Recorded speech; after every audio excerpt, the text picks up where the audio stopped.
आचार्य जी थोड़ा सा संकोच कर रहे थे। हम संकोच नहीं करेंगे, हम आपके इसके रहस्य को बता करके ही करेंगे कि जो मायावती है, मायावती क्या नाम है इसका, बोलो। मायावती, मायावती रहती है संवासुर की रसोई में, और मायावती प्रद्युम्न को रसायन खिलाती है। जब प्रद्युम्न जी बड़े होने लगे, प्रद्युम्न जी मायावती के साथ माँ का जैसा व्यवहार करते हैं, और मायावती प्रद्युम्न के साथ पति का जैसा व्यवहार करते हैं। एक दिन पूछा, माँ ये क्या चक्कर है, मैं तेरे को देखता हूं माँ के रूप में। एक निवेदन आपसे, आपके हमारे कई जन्म हो चुके हैं। बहूनी में व्यतीतानि जन्मानि तव चाहे।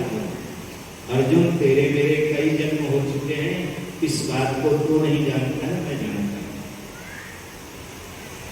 और एक दिन प्रद्युम्न ने पूछा, मैं तुम्हें मां के रूप में देखता हूं, तुम मुझे पति के रूप में देखती हो। आ जाओ पांडे जी महाराज, ये भी हमारे कंखल वाले हैं, विराजो, बहुत वरिष्ठ पत्रकार हैं। एक बात मैं आपको कहता हूँ, कुमाऊं के लोगों ने बहुत प्रगति की है। आज हर क्षेत्र में आपको कुमाऊं दिखेगा, हर क्षेत्र में आपको। ये इनकी कड़ी मेहनत है। पहाड़ वाली भागवत, यहाँ वाली भागवत में बड़ा शानदार है। पहाड़ वाली भागवत सीधी सादी होती है, और यहाँ जो है देखो ये सुंदर भवन बने हैं।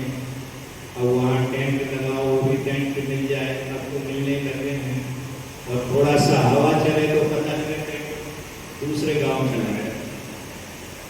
इतनी सुंदर व्यवस्था यहाँ की हुई। प्रद्युम्न ने पूछा मायावती से, मैं आपको मां के रूप में देखता हूं और आप मुझे पति के रूप में देखती हो, इसका कारण क्या है? तब मायावती बोली, मेरे पति देव का नाम कामदेव था, और वो देवताओं के चक्कर में आ गए, वो कैलाश में चले गए महादेव की समाधि को तोड़ने के लिए। और ये जो काम है ये छुपा कहां देखिए। मनुष्य के दो प्रबल शत्रु हैं, एक है काम, एक है क्रोध। काम क्रोधो महाशत्रु। ये काम कहां छुपा? बोले आम के पीछे छुप गए। आम तो समझते हो, आम को संस्कृत में रसाल कहते हैं। अब देखो, शंकर जी ने जब शंकर जी की समाधि तोड़ने के लिए कामदेव ने बाण मारा और शंकर जी ने तीसरा नेत्र खोला, तुलसी जी कहते हैं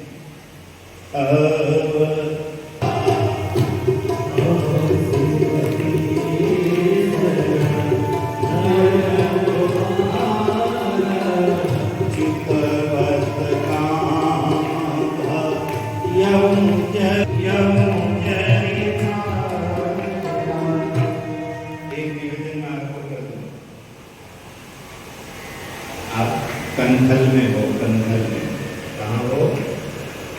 आप उस जगह पर हो जहाँ लोग कोटली में आते हैं। कैसे आते हैं बोलो?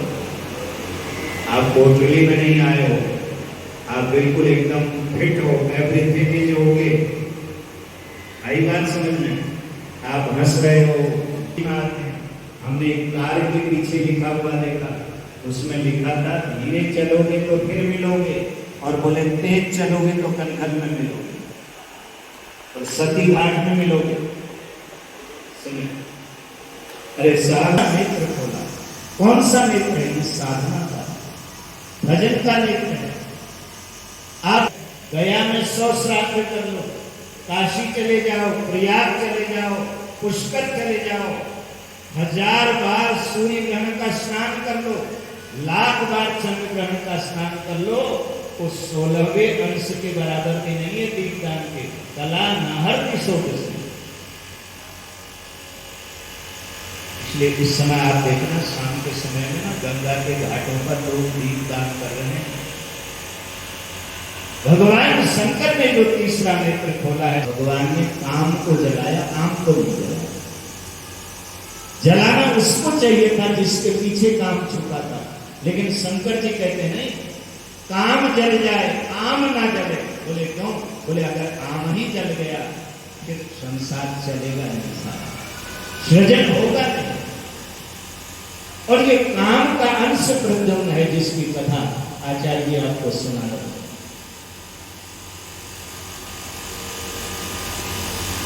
दो तीन श्लोक कह करके वाणी को विराम देते हैं। ये कथा गंगा द्वार पर हो रही है। संपूर्ण श्रीमद् भागवत को देख लेना, जितने पत्रकार बंधु बैठे हैं, जितने चिंतक विश्लेषक बैठे हैं, संपूर्ण भागवत में हरिद्वार शब्द है ही नहीं, गंगा द्वार क्या है? गंगा द्वार। आप कहां बैठे हो? अब तो बोल दो गंगा द्वार। कहां बैठे हो? पहले लोग ऐसे कहते थे कि अरे कहां की यात्रा करके आए? बोले गंगा द्वार। गंगा द्वार समीपे तु तटमानंदनामकम। पहली जो कथा हुई वो गंगा द्वार पर हुई। बस सदा सेव्या श्रीमद्भागवती कथा यस्याः श्रवणमात्रेण हरिश्चित्तं समाश्रयेत्।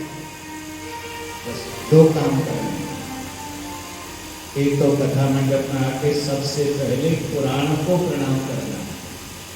इसको प्रणाम करना है, पहले पुराण को प्रणाम करो। आगे आके जब कथा शुरू हो गई फिर आगे मत आओ, वहीं पर खड़े होकर के प्रणाम करो, फिर बैठ जाओ। और 7वें दिन रोज प्रणाम करो, 7वें दिन विशेष प्रणाम करो। जब धुंधुकारी ने कथा सुनी, 7वें दिन वो पीतांबर पहन के आया, हजारों लोग उस मंडप में बैठे थे, भीड़ को चीरता हुआ आया। बोले मुझे भागवत को प्रणाम कर लेने दो। क्यों? बोले आज मुझे पता लगा कि भागवत में कितनी दिव्य शक्ति है। बोले जो प्रेत योनि में चला गया था उसको भी पीतांबर पहना दिया, ये भागवत है। तो मैं एक बार पुनः व्यासपीठ को प्रणाम करते हुए हमारे बहुत ही संतों के लाडले हमारे व्यास जी श्लोकात्मक कथा आपको सुना रहे हैं। भागवत का यही स्वरूप है। पहले क्या होता था? भागवत का वक्ता पहले स्वयं प्रातः मूल पाठ करता था, दोपहर में भागवत की कथा सुनाता था। धीरे धीरे कथा का भी ट्रेंड बदल गया। अब आजकल की कथाएं तो ठीक ठाक है, लेकिन भागवत का मूल स्वरूप बचा रहना चाहिए और ये विद्वान ही भागवत का मूल स्वरूप बचा सकते हैं। मैं जोशी परिवार को, हमारे प्रकाश जोशी जी ने हरिद्वार में क्या पूरे उत्तराखंड में बहुत गौरव प्राप्त किया। हम लोगों को तो माइक पकड़ना आता है, इनको तो बैट पकड़ना भी आता था, उनको ऐसा ऐसा करना भी आता था। तो इन्होंने बहुत गौरव प्राप्त किया। हर क्षेत्र में अनेक कीर्तिमान स्थापित किए। जितने भी प्रशासनिक अधिकारी हैं हर क्षेत्र में लोगों का प्यार इनको मिला। आज इनके भ्राता यहाँ आए हुए हैं और ये पवित्र कार्य कर रहे हैं। इसको दिल खोल के करो। मुंह खोल करके तो बहुत से लोग बोल देते हैं, लेकिन दिल खोल के कुछ लोग करते हैं। आजकल लोग मुंह ज्यादा खोलते हैं, नहीं रह गई। हाँ, थोड़ा बहुत जीवन में सत्य आता है। मैं तो अक्सर कहा करता हूँ, गम सहकर भी मुस्कुराओ, इस जिंदगानी में रोकर जिंदगी बसर नहीं होती। प्रसन्नता हमारा जन्म सिद्ध अधिकार है और वो प्रसन्नता हमें भगवान की भक्ति से मिलती है। जोशी परिवार, इनके सभी साथी, चाहे हमारे योगेश पांडे जी हों, चाहे हमारे त्रिपाठी जी हों। त्रिपाठी जी का पूरा नाम क्या है? उमेश त्रिपाठी जी और इनके जितने सब आप इष्ट मित्र हैं, संगी साथी हैं। और बहुत अच्छा लग रहा है, महिलाओं की संख्या ज़्यादा है। क्योंकि अगर धर्म को आज भी किसी ने सनातन को सुरक्षित रखा है वो ये आर्य नार्य हैं साहब, इनके कारण जो है ये हमारा सनातन सुरक्षित। मैं आप सबको साधुवाद देता हूँ। और जोशी जी, मैं भी मालूम नहीं था, आपने तो बहुत बढ़िया आयोजन रखा हुआ है। नहीं तो हरिद्वार में इतने लोग बैठ करके कथा सुने तो इससे बढ़िया बात और कोई नहीं हो सकती। मैं कई जगह जाता हूँ, मैं परसों एक जगह गया था, मैंने कहा कितने लोग आए हैं, बोले 250। मैंने कहा यहाँ तो 50 दिख रहे हैं, 200 कहाँ हैं? बोले वो सब घूमने गए लोग, मोती बाजार और अपर बाजार हैं, लोग सारा दिन घूमते। कई लोग हमसे पूछते हैं, हमारे आश्रम में आते हैं, मैंने कहा भाई शाम का भोजन करोगे? बोले नहीं महाराज जी, ऋषिकेश जा रहे हैं, कोई बढ़िया होटल बताओ। मैंने कहा होटल तो बता दूंगा, होटल आएगा तो पसीना आ जाएगा। लोग तीर्थ में जा आते हैं, यहाँ पूछते हैं महाराज जी यहाँ दही बड़ा कहाँ मिलेगा, दाल बड़ा कहाँ मिलेगा, वो उड़द वाला बड़ा कहाँ मिलेगा, मिर्ची बड़ा कहाँ मिलेगा। मैंने कहा तीर्थ में दही बड़े को ढूंढने वाला बड़ा नहीं है, तीर्थ में भागवत की कथा को ढूंढने वाला बड़ा है। भागवती वार्ता कहाँ हो रही है वो बड़ा है साहब। तो आप सब सौभाग्यशाली हो। अभी पुरुषोत्तम मास चल रहा है, मेरा आपसे निवेदन है, ये हमने जो प्रैक्टिकल जो किया है, करवाया है लोगों से, आप पुरुषोत्तम मास में प्रदोष काल में दीप दान करना। आप किसी के ऋणी नहीं रह सकते हो, आप ऋण मुक्त हो जाओगे, कर्ज मुक्त हो जाओगे। हजारों बार हम गंगा में स्नान कर लें, वो 16वें अंश के बराबर भी नहीं है। कला नाहर षोडशी। तो ये इस मास में आप सायंकाल के समय में गंगा के किनारे जाएं, एक दीपक लगाएं, आप हर बात में पहुंचोगे। आपकी समस्याओं का समाधान पहले होगा। ये मास्टर की है। पुनः इन्हीं शब्दों के साथ 2 बार भगवान का नाम लेके वाणी को विराम। बोलो वृंदावन बिहारी महाराज गोविंदा जी, हमारे घर रमवा ठाकुर छेल छबीला जी, ठाकुर छेल छबीला जी, हमारे घर रमवा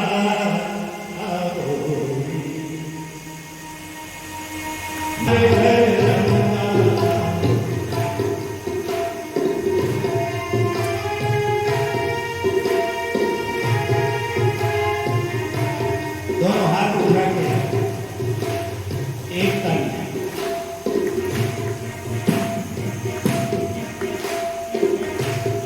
ठाकुर छेल छबीला जी, हमारे घर रमवा गोरी।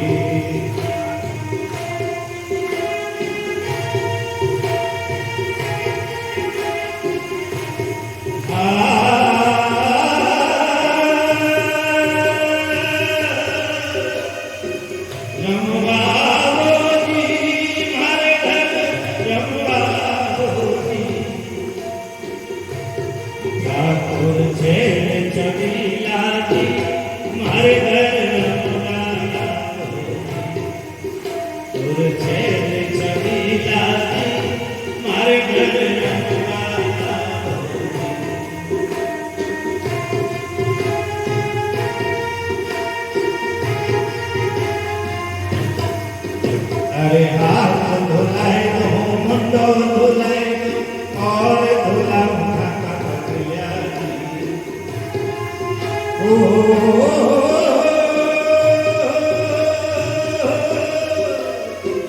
मारा मन में ऐसी आवे, मारा मन में ऐसी आवे, अपने हाथ धुलाए दो गोविंदा जी, हमारे घर रमवा ठाकुर छेल छबीला जी, हमारे घर रमवा ठाकुर छेल छबीला जी, हमारे घर रमवा।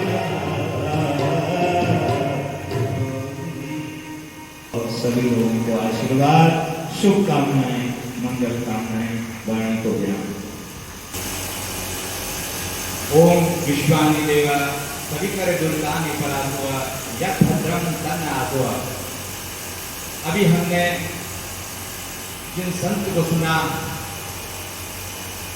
ऐसे परम पूज्य संत जो समस्त भारतवर्ष के जो उच्च स्तर पर, उत्कृष्ट स्तर पर जो संत सम्मेलन होते रहे हैं, उसका सफल संचालन आपके मुखारगंज से सुनकर हम लोग गदगद हुए हैं, आप्लावित हुए हैं, अभिभूत हुए हैं।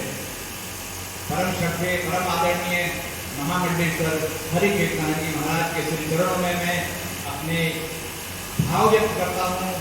और जिस तरह से आपने मुझे और हमारे परिवार को अपनी शुभकामनाओं के प्रसून निवेदित करते हुए अपने भाव व्यक्त करे हैं, उसके लिए मेरे पास शब्द नहीं है।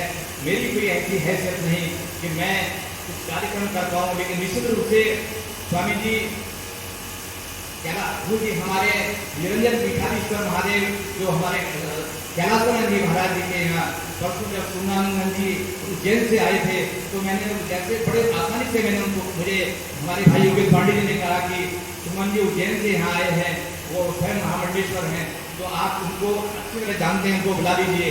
तो मात्र टेलीफोन करके ही मैंने उनसे निवेदन किया और उन्होंने मेरा आग्रह स्वीकार किया। ऐसे ही अनेक संत का आशीर्वाद हमारे व्यासपीठ को, हमारे विप्रजनों को, हम सभी लोगों को प्राप्त हुआ, लेकिन उसके पीछे केवल और केवल आपका आशीर्वाद है।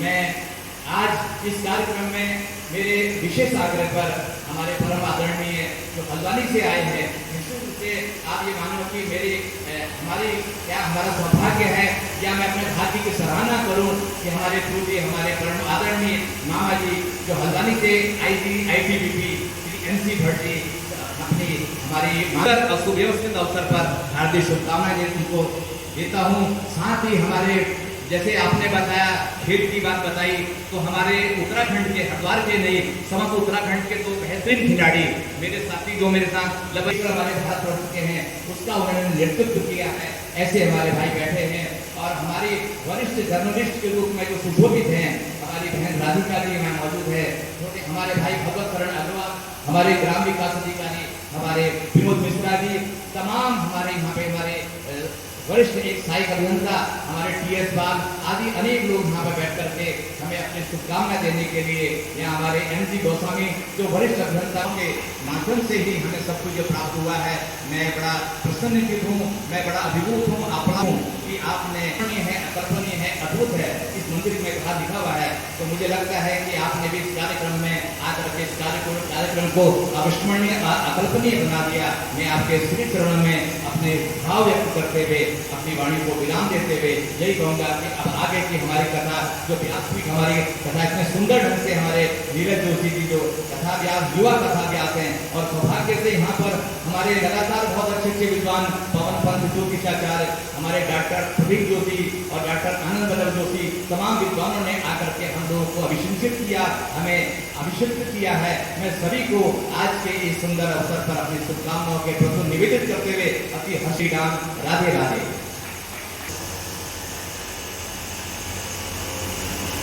आइए पुनः भागवत में लिखा है, आसीत् सक्राजितासु प्रीतास्तस्मै मणिं प्रासाद,